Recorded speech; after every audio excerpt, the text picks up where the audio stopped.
and welcome to Legal Affairs. My name is Diamond Liddy, and I'm the public defender for the 19th Judicial Circuit. And we are going to be talking about something that is so important to our community, so crucial to people who can't afford health care. And we have with us Lisa Hatch. Welcome, Lisa. Thank you so much for having me. And Lisa, give us your official title. I am the executive director of the Hands Clinic in Fort Pierce. Okay. For those of us who don't know what the Hands Clinic is in Fort Pierce, tell us. We are the only free and charitable clinic in St. Lucie County.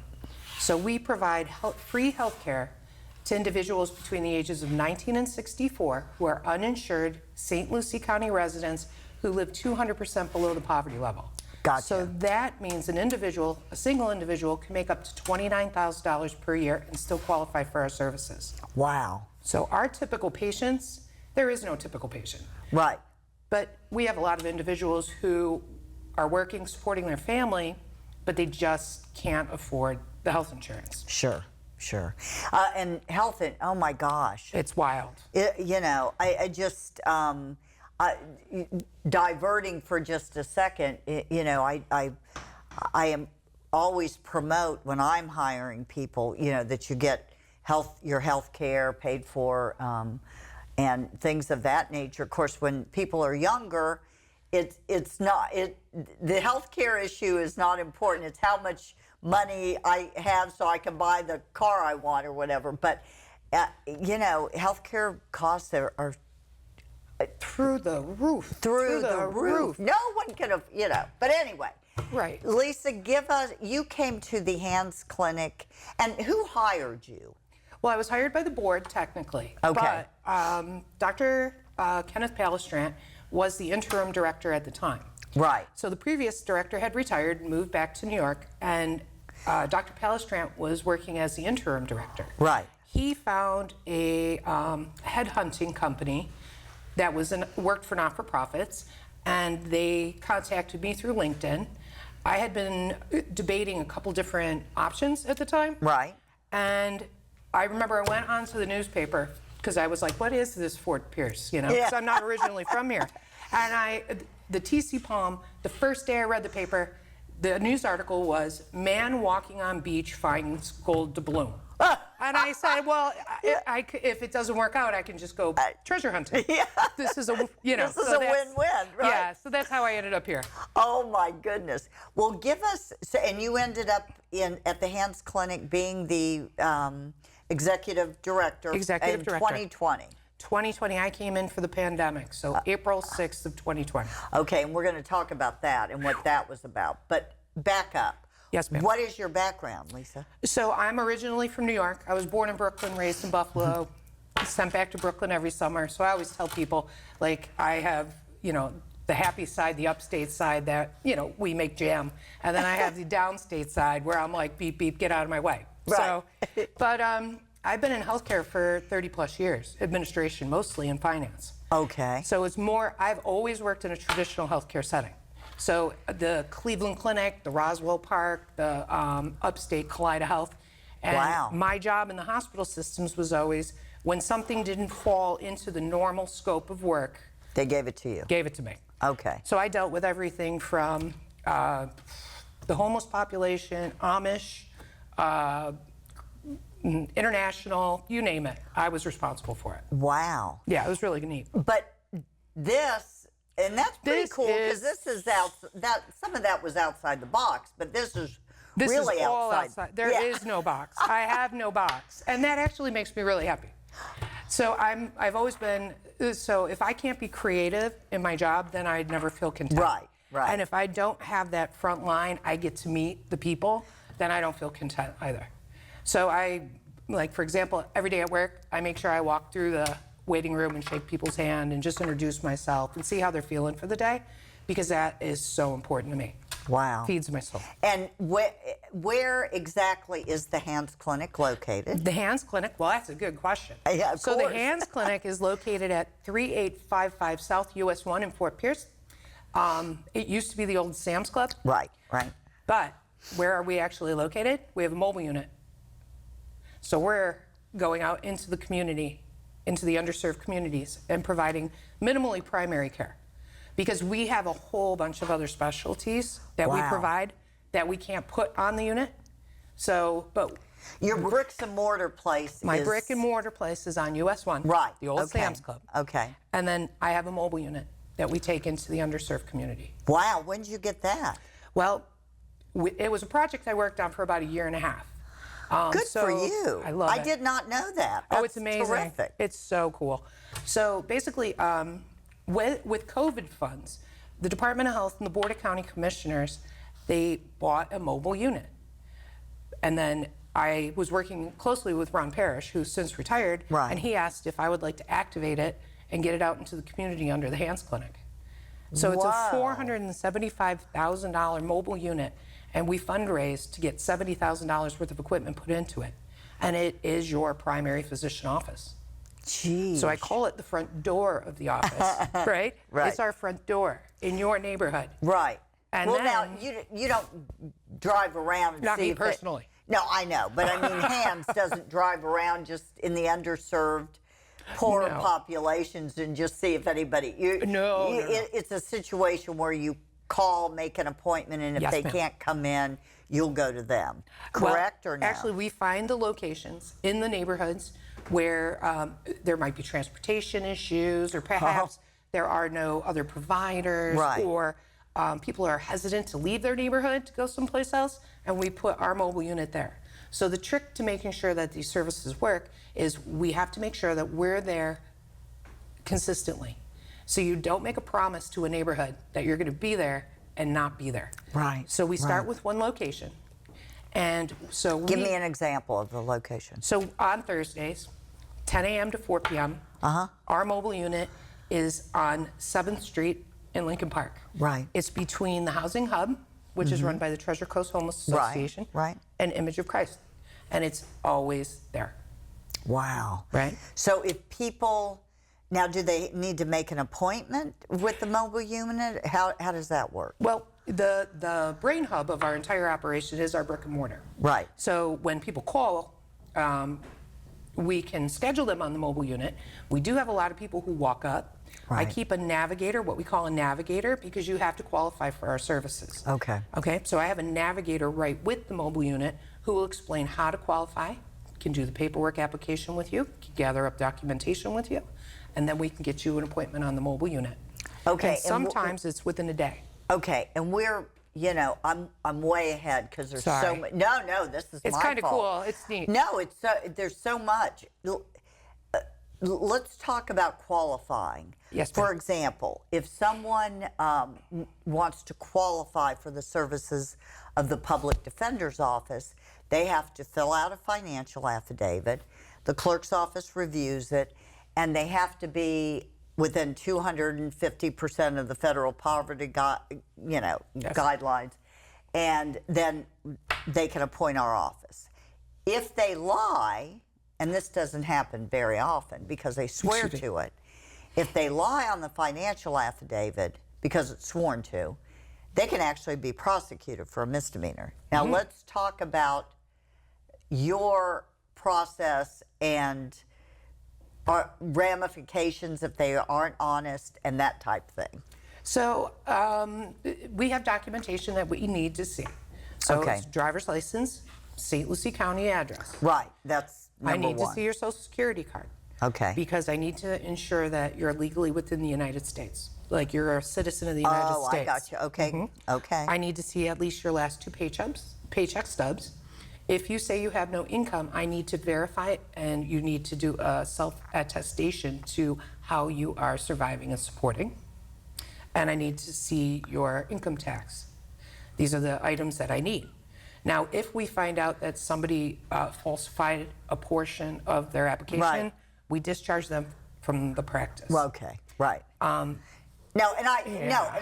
not suggesting Oh, that no, they no, should no. be prosecuted. No, please, but you know, that's something I deal with that breaks my heart. Yeah. Because so a lot of individuals in this area who have Medicaid or Medicare are actually in a worse situation than if you have no insurance and qualify for my services. Right. Because I can provide a better scope of services, because I have a full dental clinic, I have women's health services that include LEAP cryo procedures. I have vaginal ultrasounds. We built this huge practice with a ton of specialists and access to care. So when a lot of times people will come to me with Medicare, and when we find out, because we also provide prescription assistance, Right. and so when I find out, it crushes my heart because I know that, They really can't afford it, but I can't help because, Yeah. so that crushes my heart. wow. Okay, let's back up. We could talk about something happier. Yeah. No, let's talk about the hands clinic. Okay. You provide services for those who financially qualify, 19 through 64. 4. And exactly what, let's start with the bricks and mortar. Okay. Exactly what services, you mentioned dental, women's care, what else do you, just general, I mean, tell me. Well, when I got there, we focused strictly on primary care. Right. Primary care, because the governor had shut down the dental clinic, Okay. okay, because it was during the pandemic. Okay. So then we do primary and we do dental. I got it reopened in August of 2020. This gets extremely complicated. Oh, it's all right. Now I So- want to hear. So, and I just had this conversation with my director of operations, Lori, yesterday. When individuals come through my door, right, I see them as now you are my responsibility. You Right. qualify for my services. You're my responsibility. I'm going to treat you like my mom, my dad, my brother, my sister, my cousin. I mean, you're my family now. Right. So I can't look at somebody and say, okay, I'm primary care, but you have a brain tumor and I only do primary, so I'm gonna have to kick you out. Yeah. So we do a lot of managing of that. So we have relationships and partnerships with a lot of the different healthcare institutions, Cleveland Clinic, Lawnwood, St. Lucie Memorial, and Moffitt. So we're getting labs. It's much more hands-on. Collaboration. It's a lot of collaborations and partnerships. Okay. And So what- a typical new patient in my clinic, typical. Right. There is no typical. When they come in, we navigate them and ensure that they Right. qualify for our services. Right. Within 2 days, they're seeing a primary physician. Okay. That primary physician is looking at a list of their needs and triaging them in an order. We give them a script to either go to Lawnwood or St. Lucie Medical. They get bloods drawn. Now, Wow. when the primary is looking at their full list of everything they need, then we're starting to break it down and make referrals to where they need to go. Nobody comes to our clinic. Most people do not come to our clinic without between 2 and 10 chronic conditions. So it's more of a matter because they've delayed care so long. Right. So it's just a matter of which are we going to do first, second, third, fourth, Okay, fifth. and wait, and I want you to continue, but so Cleveland Clinic and Longwood, Love you 'em. have Love 'em. a relationship with them, and they've agreed Yes. to do this four hands clinic free of charge. Yes, we call it, they provide us in-kind services. The Okay. reason why, and it's just a good deal for them, and a good deal for us, we keep people from the emergency room. Oh, I gotcha. Okay, okay, so it's a quid pro quo. It's Yeah, a, we all win. You know. We all win. Okay, okay, So, like, my budget last year was a little over $700,000, okay. and we provided $12.8 million in care. I know it's mind-blowing, right? Whoa. And that's an underestimation because a lot of the facilities that I'm working with, for example, Moffitt or University of Miami, they don't provide us reports in regards to the financials. So 12.8 is a conservative estimate. So we are the largest free and charitable clinic in Florida. We're the only ones with a brick and mortar. We're the only ones that do medical dental. We're the only ones that do medical dental women's health. We're the only ones that do medical dental women's health and have a mobile unit. So In the we entire built this- state? we're the best. So you have the Whoa. best in the backyard, and that's really neat. I am proud of that. Well, yeah. And it's not just me that works alone. No, I know that. I know that. Well, and Yeah. it's the collaboration and the relationships you have built with yeah. Moffitt, Lawnwood, Cleveland Clinic. Oh, absolutely. All the And other, it's the support of our own Board of County Commissioners, to be honest Right. with you. It's the support of the Florida Association of Free and Charitable Clinics. It's private philanthropy and the generosity of the individuals who live in this area. We started, when I got here, we probably had 6 volunteer physicians. that's what I wanted to ask you about, yeah. the physicians that are in there. Okay, They're tell me. amazing, mind-blowing. So when I got here, we started with 6. Dr. James Roberts was the original Oh, yeah. chief medical officer. Right. Who has since, He was wonderful. Yeah. He passed. he was on our board of directors for the Lawnwood. Oh, he's wild. Yeah, He was an absolute great leader. Yeah. When he passed away, I was like, how our budget for a chief medical officer is $0 and unbenefited. And at a vaccination event, Dr. Gene Manko was introduced to the concept of the Hands Clinic. He is a retired OBGYN. He fell in love with our model, and him and I have been working together on enhancing the services provided, enhancing the number of volunteers. So when I began, we were at about 6 volunteers, mostly because the dental clinic was shut down, as well as people were afraid to be in medical during the pandemic. Right. We're at 84 volunteers. Doctors. Doctors, licensed doctors, doctoral nurse practitioners, APRNs, dentists, 84. And they all work for free? 100%. That's how we're able to provide care. No. Yeah, true. I have Really? one paid provider, and he works, 3 times a day, 24 hours a week. And I do it because you need one paid provider because I can triple book him because I'm paying him. So it's another unique situation in our environment is that my volunteers get Wow. to choose how long their appointment is, right? So generally, normal people go to the doctors, and I believe the current stat is a doctor needs to see you and get you out in 7 to 10 minutes. All my appointments are an hour because that's what the volunteers want. They want to sit with someone for an hour because then you really That's get like to talk. concierge medicine. It is. It's almost lifestyle medicine. Yes, it is. I tell you what, if I could, I would have my parents be patients of my clinic because we take care of everything.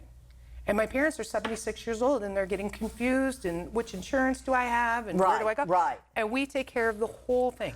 Well, okay. I want you to be honest with me. I can't be anything but.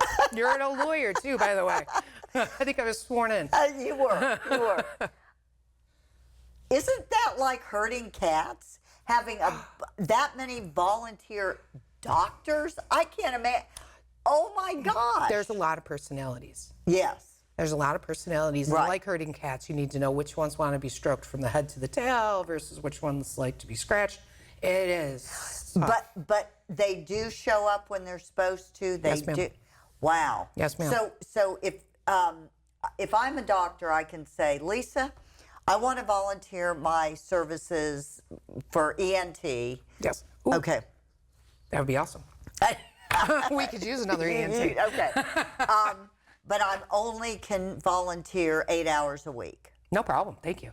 Okay. Which 8 would you like? Okay. So that's the way it works? Yes. I mean, okay. And then we take our list of individuals. We know what their needs are. We book the doctor. We schedule the appointment. Hour-long ENT, the doctor, the ENT. And a portion of the reason why individuals love to work with us is that we're also, Dr. Manko had a vision of starting an academic institution. He wanted to be a place of education and learning. So a lot of the retired doctors love teaching the next generation. So when you come to my clinic, you don't just get the ENT. You get the 4th-year resident working together. And that older generation teaching younger generation, that's the secret sauce. That's amazing. I think I need to Come go. hang out with us. Yes. Oh, absolutely. Oh, my You God. should see our dental clinic. So I developed a relationship with Nova University. Right. We are their favorite rotation. So we get 4th-year dental students. Right. I have 4 operatories. What is that? An operatory is a dental office. So Okay. one office is called an operatory. So I have 4 operatories. I have volunteer retired dentists Right. teaching the next generation. They come all the way from, the students come all the way from Davie, they come from Clearwater, they come from Naples, just to come to the Hands Clinic because it's the best educational opportunity.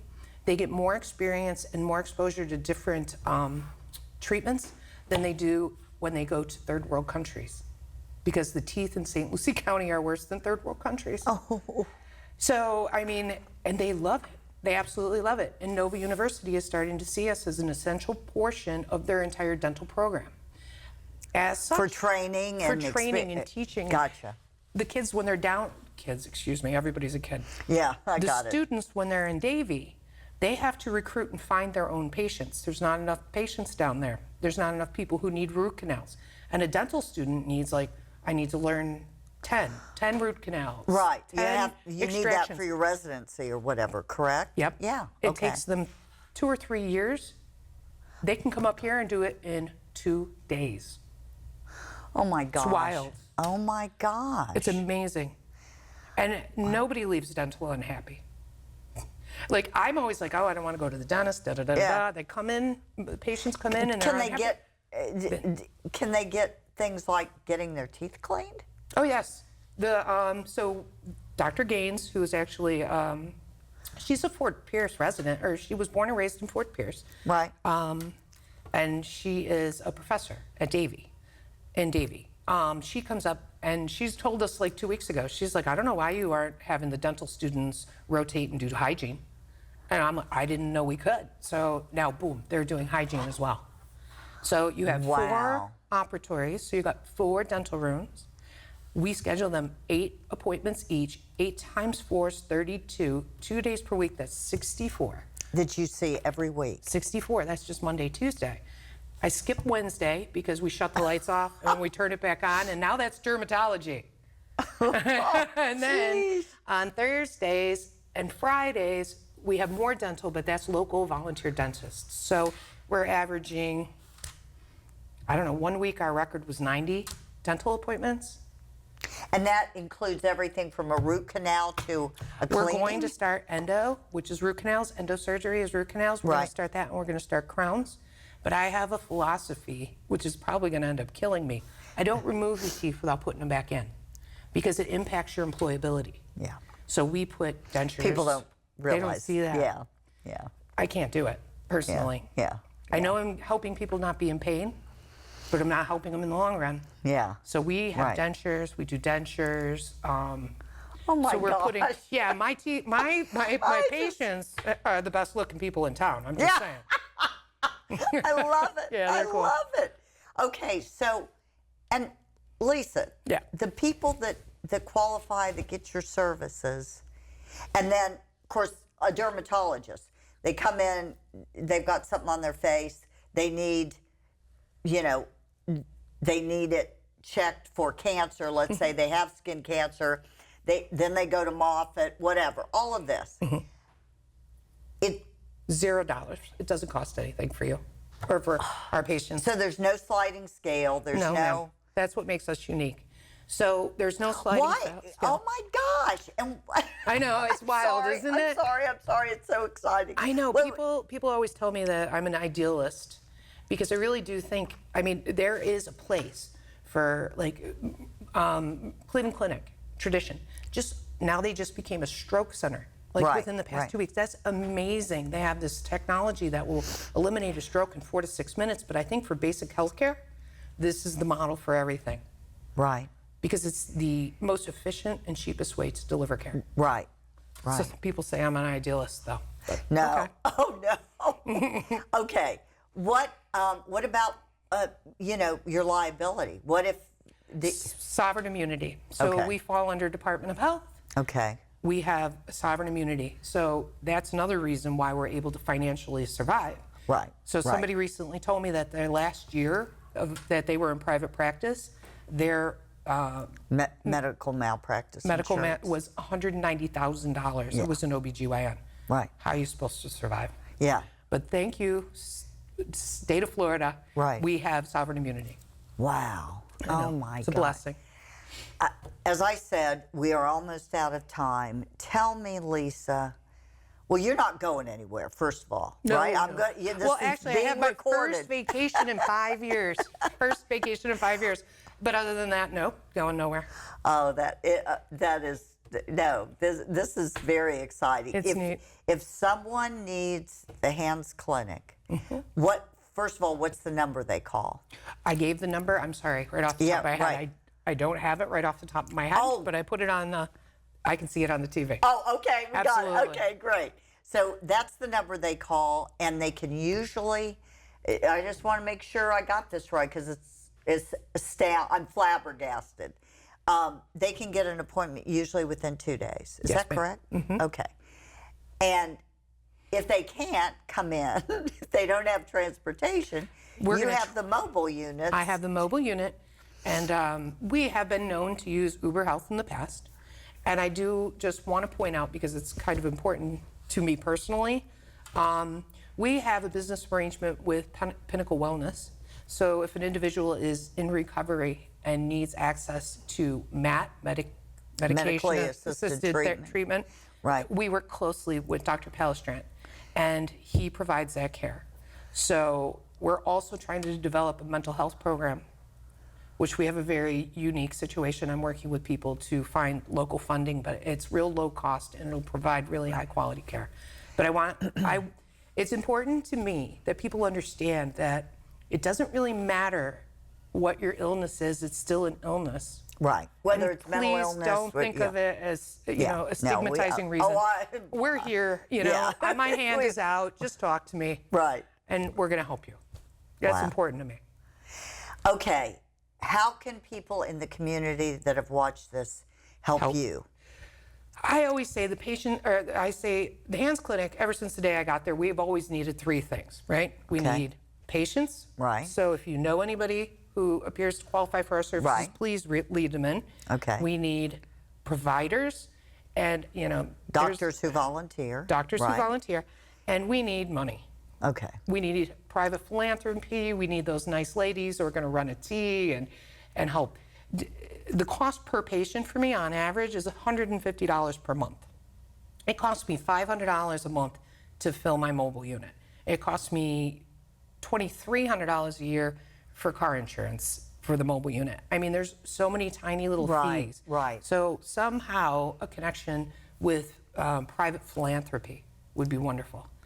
Okay, and if somebody is watching, and we got about 30 seconds. Yes, ma'am.